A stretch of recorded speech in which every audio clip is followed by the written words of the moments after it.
So, President Trump has a new nickname for Stormy Daniels, and Elizabeth Warren's Native American tale collapses, and Michael Avenatti had a bad day, and now he's having a slightly better day, so we will get into all the Avenatti-related things. I'm Ben Shapiro. This is The Ben Shapiro Show.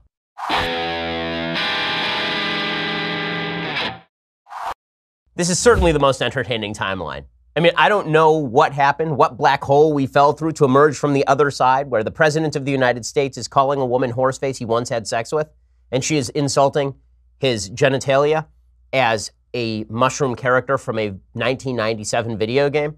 But all I can say is I'm very happy we fell into this particular black hole because it's deeply entertaining. I have so much to say about so many things today. But first, let's talk about another podcast that you should actually listen to. There are hundreds of thousands of legal cases in litigation every day in the United States court system. Most of them will never reach the media's attention. But the ones that you know about, well, you don't know as much as you think you do, which is why you ought to listen to a podcast from Wondery called Legal Wars. Host Hill Harper gives you behind-the-scenes access into some of the most famous cases to have ever graced America's courtrooms. You'll hear about influential cases that have changed the face of America, things like the Rodney King trial or Anna Nicole Smith's battle for her inheritance or the takedown of the gossip site Gawker. Go listen to Legal Wars on Apple Podcasts. The first episode is about Hulk Hogan versus Gawker, which actually did change the way media is done in the United States.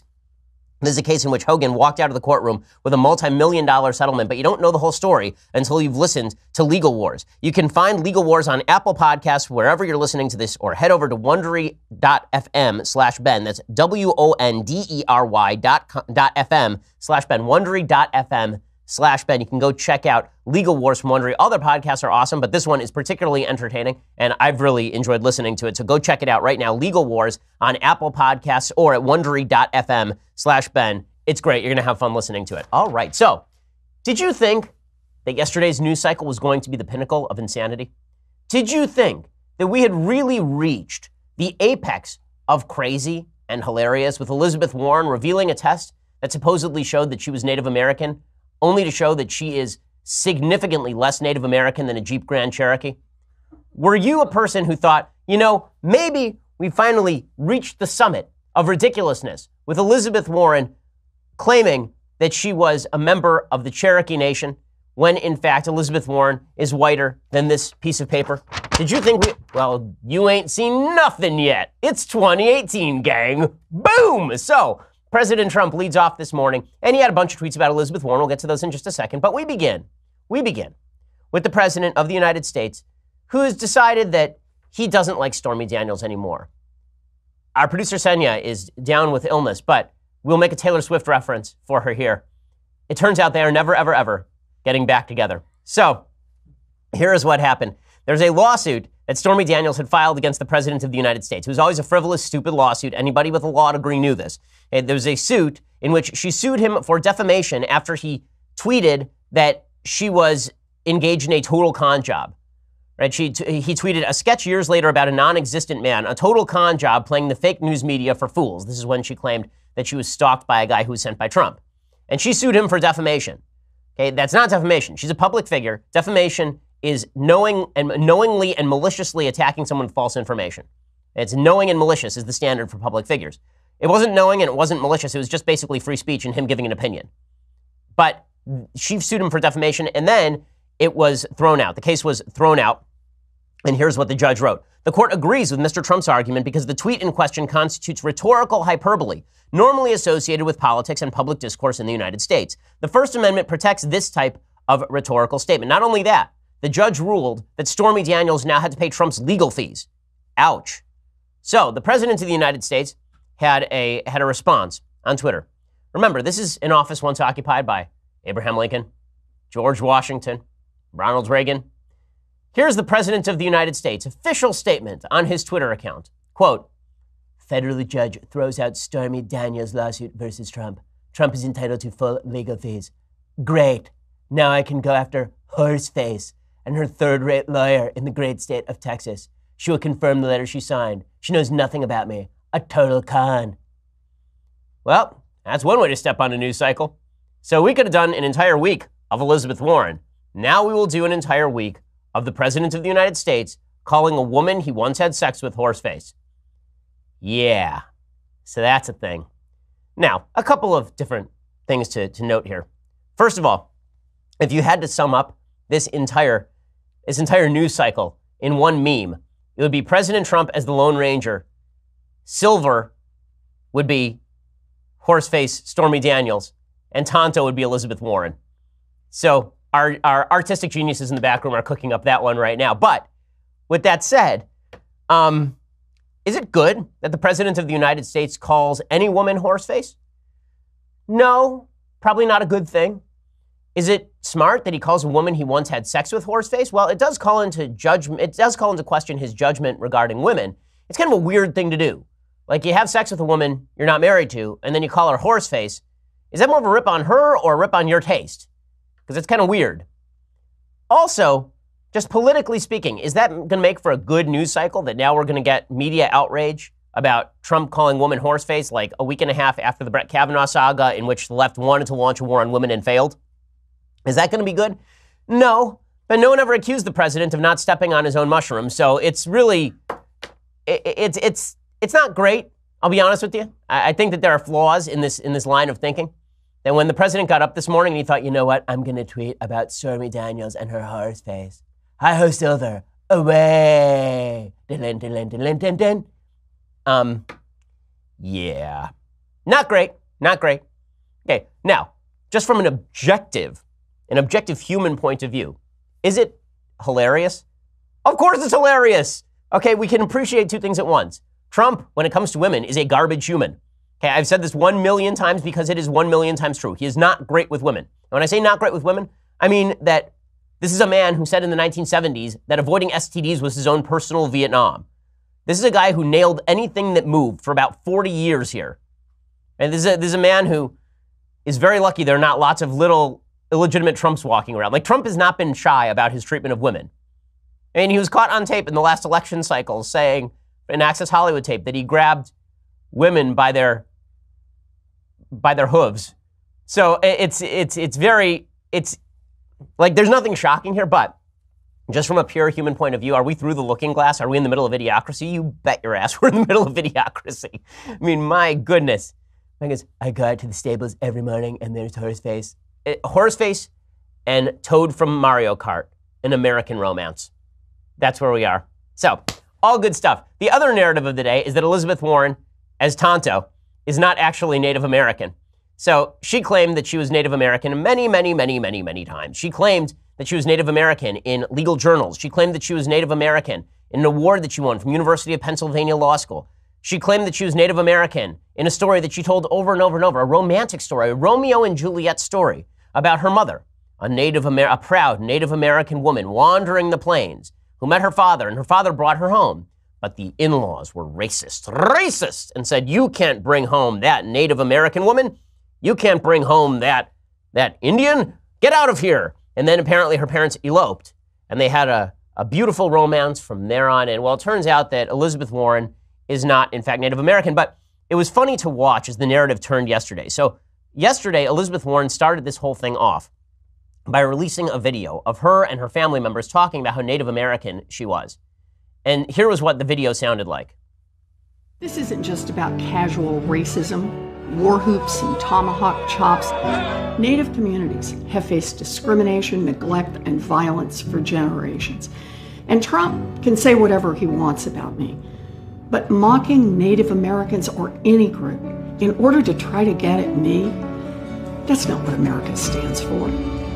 Some people have questioned my heritage and my family history. Maybe they do it to insult me.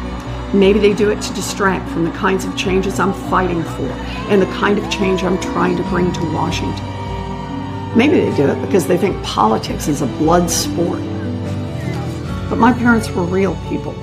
The love they shared, the struggles they endured, the family they built, the story they lived will always be etched on my heart. And no one, not even the President of the United States, will ever take it away from me. The story is etched on her heart. Etched on her heart. And then she goes to all her family members who are talking about their Native American heritage. And then she releases a study. And the study shows that she is maybe, not totally, maybe 1,024th Native American.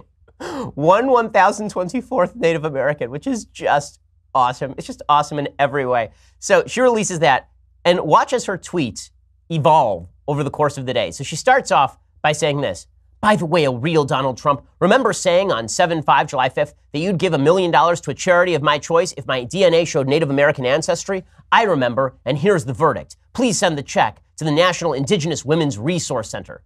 Okay, number one, that's not what he said. What he said is, if you prove you're Native American, then I'll give you $1 million. She didn't prove she was Native American. She proved that she is whiter than any person this side of Marky Mark. And then she continued tweeting, but watch how her tweets evolve. NIWRC is a nonprofit working to protect Native women from violence. More than half of all Native women have experienced sexual violence, and the majority of violent crimes against Native Americans are perpetrated by non-natives. Send them your $1 million check, Donald Trump. And then she continues along these lines. I took the test and released the results for anyone who cares to see because I've got nothing to hide. What are you hiding, Donald Trump? Release your tax returns, or the Democratic-led House will do it for you soon enough. Tick-tock, Mr. President. You know, this is one of the most annoying things on Twitter these days, the tick-tock routine. Oh, well, tick-tock, I mean, we're ticking down to something big. Or it turns down, we are ticking down to you completely collapsing in on yourself like a dying star. She continues, and she says, having some memory problems, Donald Trump, should we call for a doctor? Here's something you won't forget, Mr. President. You're the least popular president in modern history, and your allies will go down hard in the midterm elections. 22 days. Tick-tock, tick-tock. Oh, God. Oh, God. And then then she concludes, I won't sit quietly for Donald Trump's racism, so I took a test.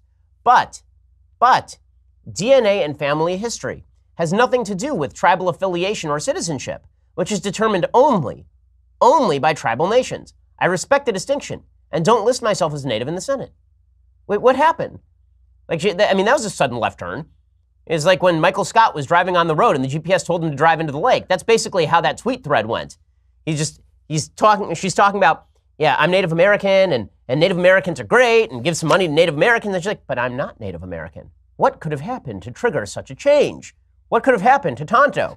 We will explain in just 1 second. But first, let's talk about your omega-3 levels. If you're experiencing joint pain or chronic inflammation, lack of concentration, weight gain, chances are you're probably one of those folks. This is why you need to try Omax 3 Ultra Pure. Omax is offering my listeners 60% off a 1-month supply of Ultra Pure plus free shipping and a 60-day money-back guarantee. So you can try it. If you don't like it, then you're not going to lose anything. You hear all the hype around omega-3s. Well, now is your chance to try the purest form of omega-3 on the market. Go to tryomax.com/Shapiro. Omega-3 fatty acids, they're vital to your overall health. They're considered worthwhile pills, certainly by experts. They improve mood, memory, brain, cardiovascular health. But a lot of the top sellers simply are not pure enough to actually do anything. This is why, if you want to feel the benefits, you need to try Omax 3 Ultra Pure. It's the only game-changing omega-3 supplement on the market, 94% pure, with a patented EPA to DHA ratio of 4-to-1 to fight unwanted joint pain and inflammation. You know, folks in the office have tried Omax 3, and they say that it really does work. Go check it out right now. Also, you can do the freezer test. If you take any other omega-3 and you put it in the freezer, you take it out, it's cloudy because it's not pure. Omax 3 soft gel remains clear because it is indeed pure. Go to tryomax.com/Shapiro to get 60% off a 1-month supply plus free shipping and a 60-day money-back guarantee. So you got nothing to lose. tryomax.com/Shapiro to get 60% off a 1-month supply plus free shipping and that 60-day money-back guarantee. Tryomax.com/Shapiro. Terms and conditions do apply. So, what could have changed Elizabeth Warren's mind? What could have changed her mind? She was saying very confidently that she was Native American. That she was Native American. And then all of a sudden, well, it turns out the tribes get to decide who's Native American. Why? Why? Because the Cherokee Nation came out and said, you're not Native American. Now, let's be clear about this. The Cherokee Nation does not come out and make political statements very often, but they sent out their Secretary of State, Chuck Hoskin, to issue a statement. He said, quote, a DNA test is useless to determine tribal citizenship. Current DNA tests do not even distinguish whether a person's ancestors were indigenous to North or South America. Sovereign tribal nations set their own legal requirements for citizenship. And while DNA tests can be used to determine lineage, such as paternity to an individual, it is not evidence for tribal affiliation. And then they continued, using a DNA test to lay claim to any connection to the Cherokee Nation or any tribal nation, even vaguely, is inappropriate and wrong. It makes a mockery out of DNA tests and its legitimate uses, while also dishonoring legitimate tribal governments and their citizens, whose ancestors are well documented and whose heritage is proven. Senator Warren is undermining tribal interests with her continued claims of tribal heritage. Ouch. Ouch. So she just got slammed by the Cherokee Nation, to which she claims ancestral membership. Yeah. That went poorly for Elizabeth Warren, which is why she shifted and said, I'm not claiming that I'm Native American anymore, but I'm kind of Native American. so give me $1 million. Again, I call on the Trump administration. I call on President Trump to personally sign a $900 check to Elizabeth Warren's charity of choice because she is 1,024th Native American, maybe. He should pay her 1,024th of $1 million. That is the amount to which she is owed. So President Trump was asked about this yesterday, and he basically dismissed all of it. No, I have no. Who cares? Who cares? I didn't say that. No, I didn't. You better read it again. I hope she's running for president because I think she'd be very easy. I hope that she is running. I do not think she'd be difficult at all. She'll destroy the country. She'll make our country into Venezuela. With that being said, I don't want to say bad things about her because I hope she would be one of the people that would get through the process. It's going to be a long process for the Democrats. Okay, so President Trump, he's eager to go after Elizabeth Warren.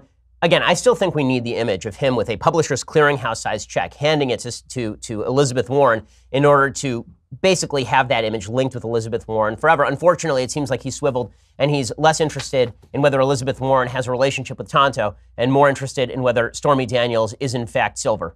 Hi, Silver, away. But I want to talk a little bit more about why it's important for Elizabeth Warren to have maintained her Native American ancestry point. What made her think she could get away with this? So let's talk about that. Here's the thing. There was a story that came out September 1st of this year in the Boston Globe, and it discussed a serious issue for Elizabeth Warren.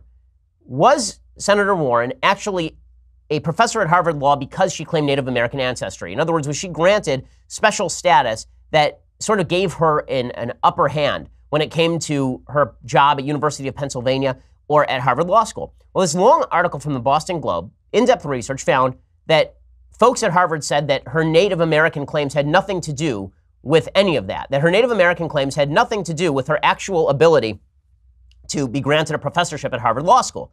They interviewed something like 31 professors, many of whom were on the admissions committee, some of whom I know, people like Charles Freed, who I had for contracts. And he said, no, when we hired her, it had nothing to do with her claiming Native American ancestry. In fact, we didn't even know that at the time. We assumed she was white. And the internal documents suggested that University of Pennsylvania treated her as a white person, and so did Harvard Law School, until it became beneficial for them to claim that she was of minority heritage for purposes of their diversity curriculum, right? They had to claim that they had a certain number of diverse professors, and so they sort of faked it and said that she was Native American. But that doesn't mean she got her job based on Native American claims.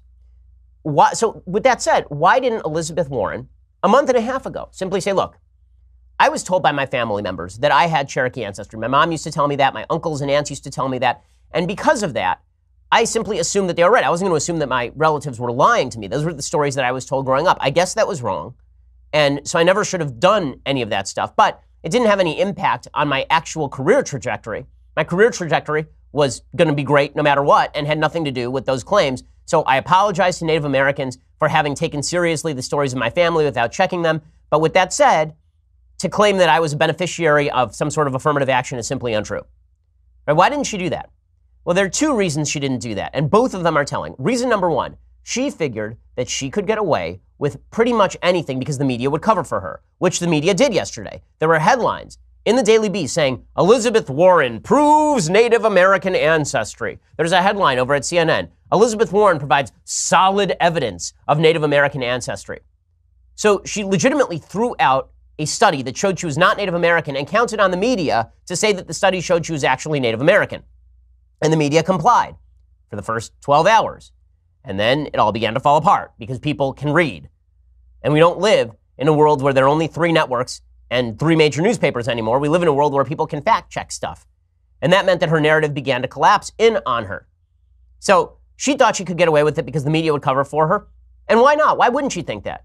I mean, the media have covered for the fact that Beto O'Rourke in Texas, who is being treated as an Obama-esque, Kennedy-esque, new, young figure, that guy was involved in a DUI when he was 26 that involved him crossing over a median line, smashing a truck, and then trying to flee from the scene.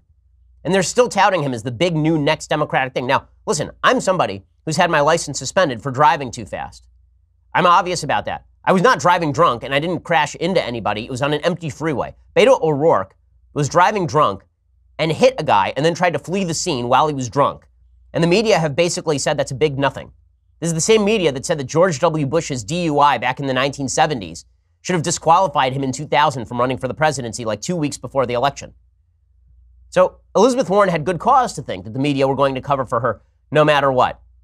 If the media covered Democrats the way they cover Republicans, half of the candidates for Congress in this election cycle would be toast. They would be finished. Bob Menendez in New Jersey would be done. He'd be gone. Claire McCaskill in Missouri would be done. Kristen Sinema in Arizona would be just toast. But they are not, because Elizabeth Warren, like every other Democrat, knows that there is a sort of buffer zone that is established for Democratic candidates. And so she can simply claim Native American ancestry without any proof, and the media will continue to cover for her as much as humanly possible, right? And they will just continue to cover for her endlessly. That's the reason number one that Elizabeth Warren felt comfortable releasing a study that actually contradicted her main narrative line.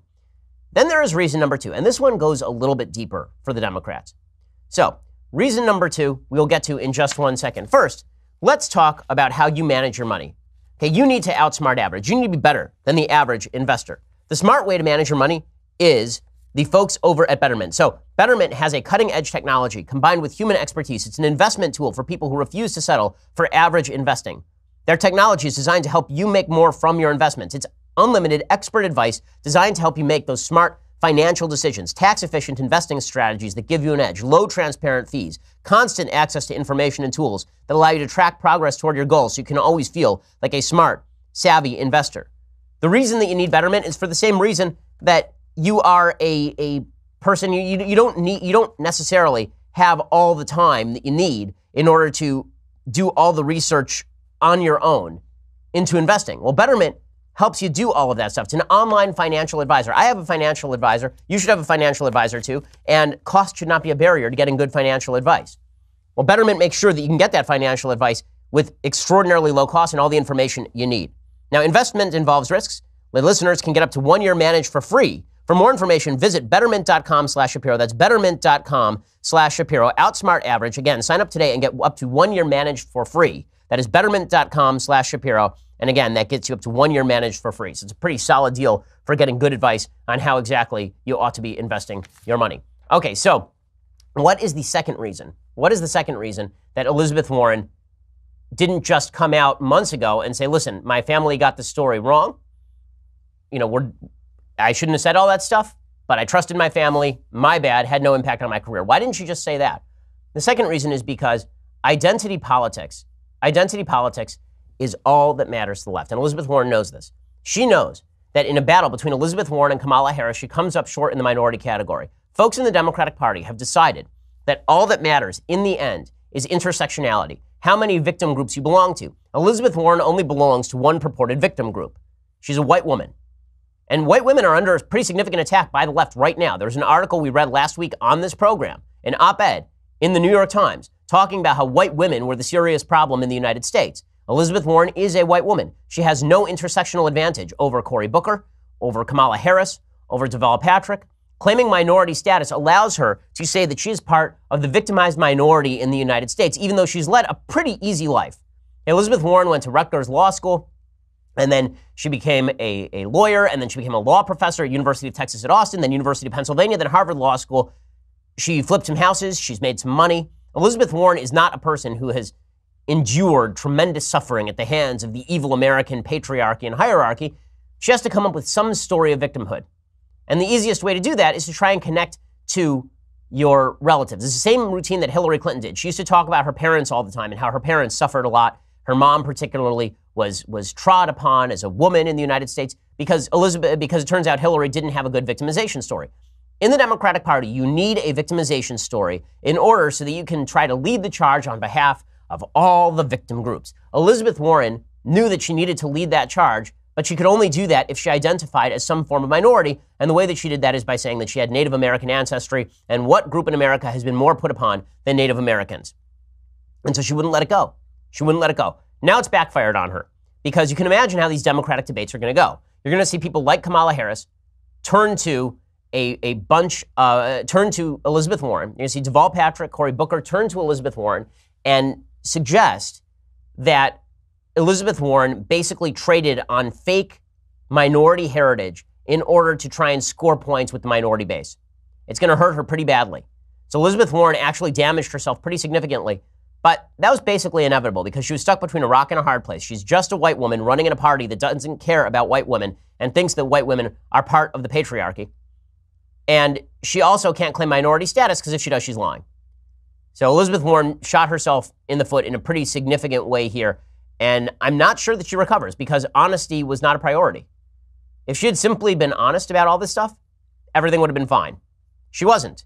And so things went to hell in a handbasket for her. Meanwhile, she's not the only Democrat in turmoil. There's a story out today. President Trump has raised already for his reelection his reelection campaign, $100 million in fundraising for his reelection. Okay, it's only 2018. According to the Greenwich Times, President Trump has topped $100 million in fundraising for his 2020 reelection bid, an enormous haul for a president barely 2 years into his first term, according to new figures reported by his 2020 campaign. Trump pulled in more than $18 million last quarter through his campaign committee and 2 joint fundraising committees with the RNC for a total of at least $106 million since January 2017, according to his campaign and federal filings. So that's bad news for Democrats who thought that Trump would have collapsed at this point, that he would have destroyed himself by this point. Trump can't destroy himself because nothing you do can destroy a man who has no character. Okay, President Trump is not a man of rich character. Listen, I like a lot of what he does politically, but this is a guy who goes on Twitter and calls former lovers who he had sex with while he was married horseface.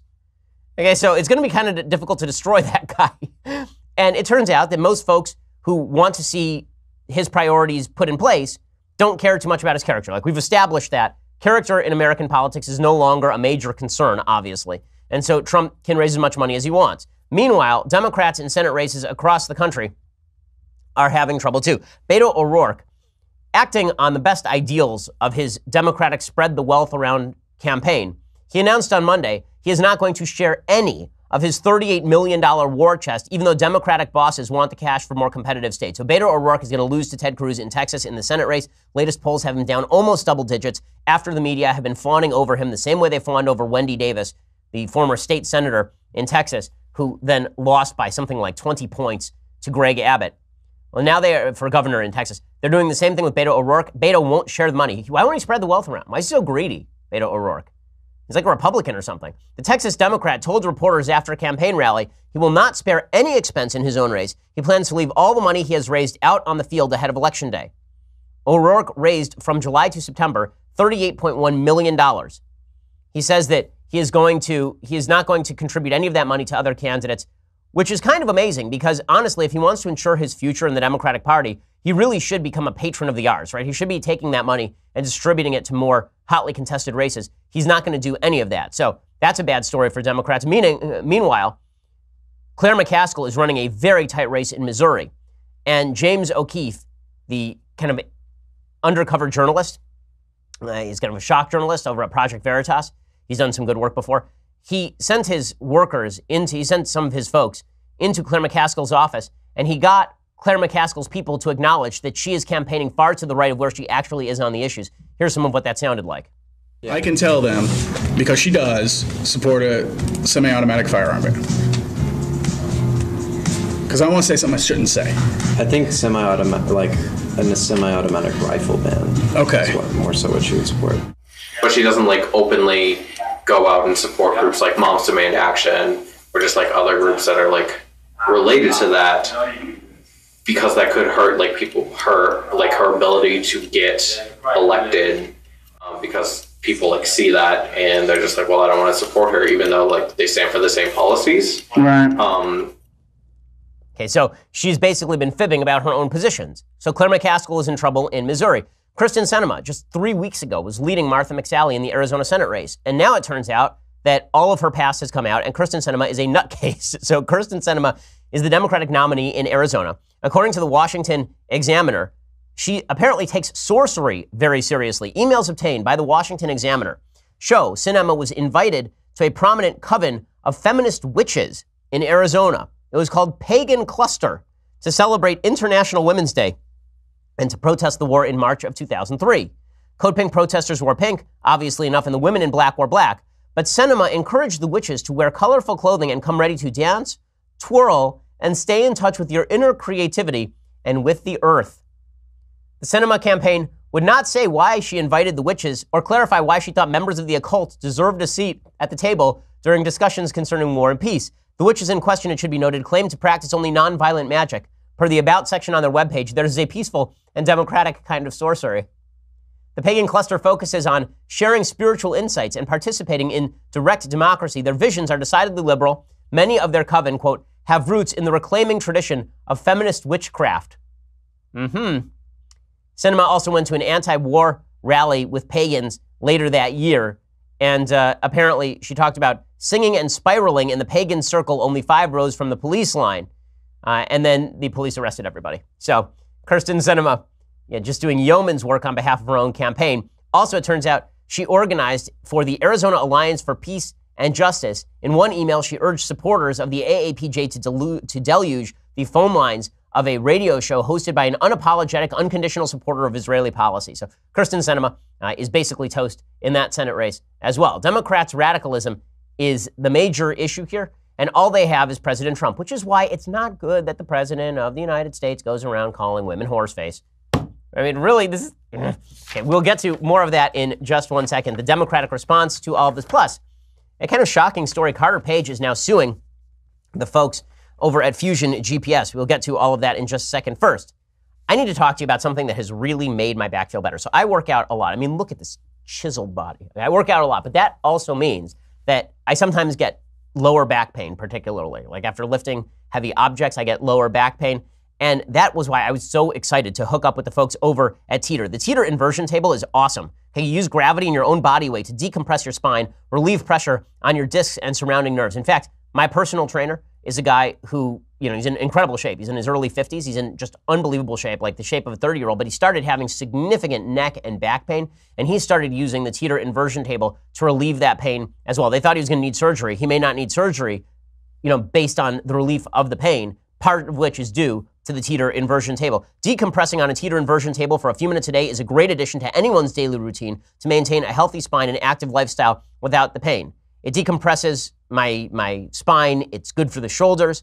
Now, there are some products that I talk about that I use a lot. This is definitely one of them. The Teeter inversion table is just awesome. Over 3 million people have put their trust in Teeter, and they're the only inversion table brand that has been both safely certified by UL Laboratories and FDA registered as a Class 1 medical device. And right now, they're offering a great deal for my listeners. For a limited time, you can get the brand new 2019 Teeter Fit Spine inversion table model with bonus accessories and a free pair of gravity boots so you can invert at home or take the boots with you to the gym. The regular price is $499, but they're offering it to my listeners for $349, a saving of $150 at teeter.com/Ben. You'll also get free shipping, free returns, a 60-day money-back guarantee, so there is absolutely no risk to you to try it out. Remember, you can only get the new 2019 Teeter Fit Spine Inversion Table plus a free pair of gravity boots by going to teeter.com/Ben. That's TEETER.com/Ben for that special deal. Go check it out right now.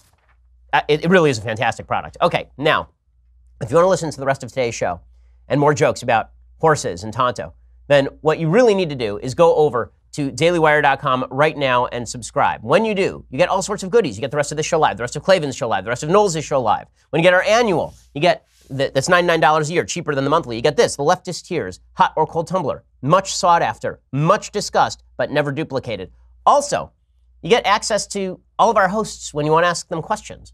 Like today, 5:30 p.m. Eastern, 2:30 p.m. Pacific. It's time for our next episode of The Conversation, when Andrew Klavan will be taking your questions and answering them live on air. It's hosted by Alicia Krause, and you'll get a full hour of Drew's wisdom guaranteed to produce leftist tears, plus the light that emerges from his bald, shiny dome will illuminate your day. As always, this episode will be free for everybody to watch on Facebook and YouTube. Only subscribers can ask the question, so go check that out. Plus, more goodies coming up this Wednesday, October 16th, 7 p.m. Eastern, 4 p.m. Pacific. Don't miss our next episode of Daily Wire Backstage with God King Jeremy Boring, myself, Andrew Klavan, Michael Knowles, and Alicia Krause. We'll be taking questions, but only from Daily Wire subscribers, so make sure to become one today. I mean, look at the amount of content we're putting out for you people. What do I have to do to get you to subscribe? Just go do it already. Come on. You listen every day. Lazy bums. Just go subscribe. Just do it. And get this. Again, look at this. It's magical. The Leftist Tears Hot or Cold Tumbler. You will love it. Go check all of that out. Plus, subscribe at YouTube. Subscribe over at iTunes. We have great Sunday specials coming up. I can't wait to announce.